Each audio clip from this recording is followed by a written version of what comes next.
Hey there friends, thanks for checking in. I was reading today about the massive increase of home invasions spreading throughout the country. Matter of fact, in my local area, there was story after story after story of people breaking in other people's homes and stealing stuff. And their goal, by and large, is to be in and out in 4 minutes. And that is if they want your stuff, your belongings, your jewels, your cash. If they want you, or they're surprised that somebody is in there they didn't expect, they're there much longer, which makes it even more of a dangerous situation.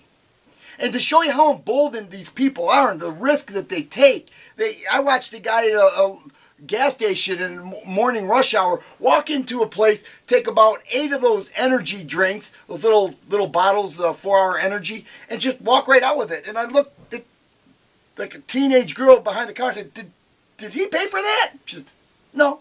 And just walked right out with it. And it occurred to me that the mindset of these people is that your stuff belongs to them.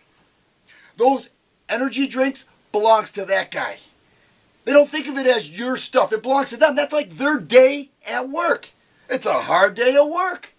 Going and stealing your stuff and either keeping it or selling it off or whatever they do.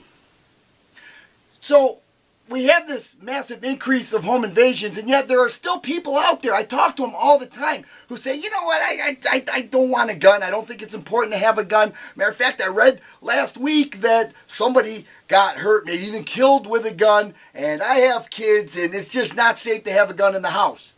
And it occurred to me that they trust home invaders, thieves, drug addicts, kidnappers, rapists, more than their own ability to own and operate a firearm. It's true. They trust that those types of people, the criminals, will not come in. Everybody watching this video knows somebody who's had their house broken into, and some of which the people were even there when it happened. So they say, well, if it were me, I'd climb under the bed and call 911 and pray.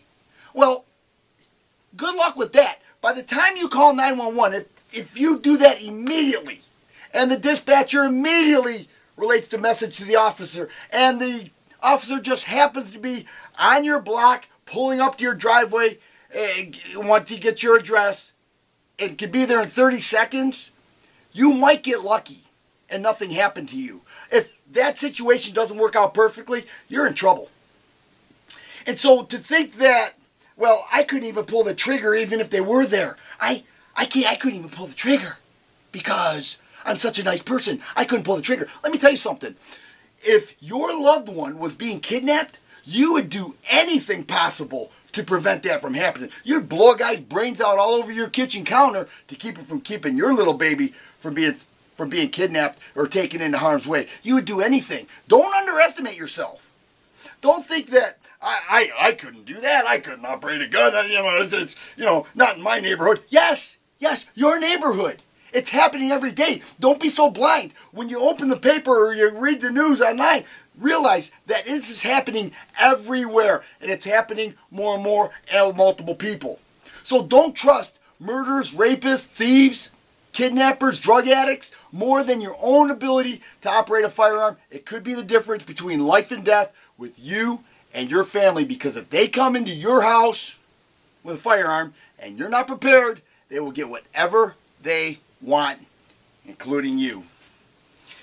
If you like videos like this, please subscribe and share. And I always appreciate the thumbs up button. Thanks for watching, and you guys be safe.